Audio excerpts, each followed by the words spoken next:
नमस्कार, मी पंजाब डक. आज आहे 11 जून 2026. महाराष्ट्रातल्या शेतकऱ्याला एक अंदाज देणार आहे. कारण की राज्यामध्ये काय झालं, मान्सून बऱ्याच म्हणजे दाखल झाला, पण ते काय झालं काही जिल्ह्यातच झाला. म्हणजे सांगली जिल्हा, सोलापूर जिल्हा, त्याच्यानंतर सातारा, कोल्हापूर ह्या पट्ट्यामध्ये इकडं बीडच्या काही भागापर्यंत आला. पण त्याच्यानंतर ते तिथं स्थिरावला.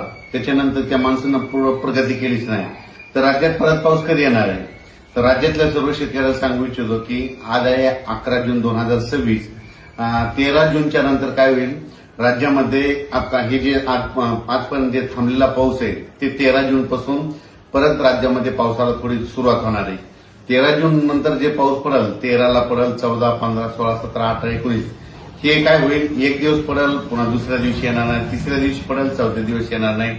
म्हणजे 13ला येईल तर 14ला येणार नाही, 15ला येईल तर 16ला येणार नाही, 17ला येईल तर 18ला येणार नाही.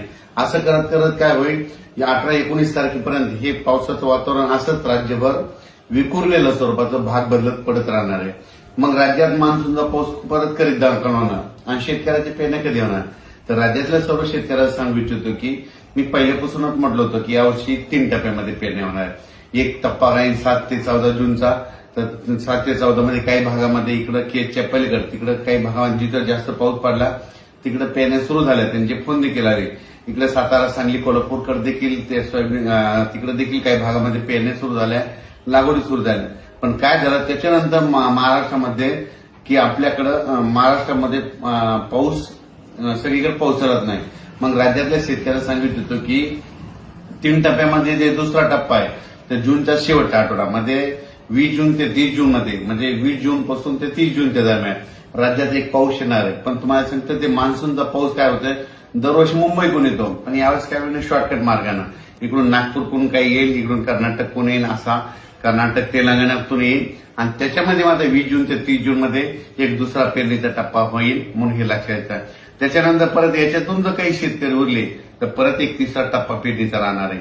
आणि त्याच्यामध्ये तुम्हाला सांगतो 10 जुलै ते 15 जुलै, मग त्याच्यामध्ये राहिलेल्या सायलेल्यांच्या सगळ्याच्या पेरण्या त्याच्यामध्ये होतील.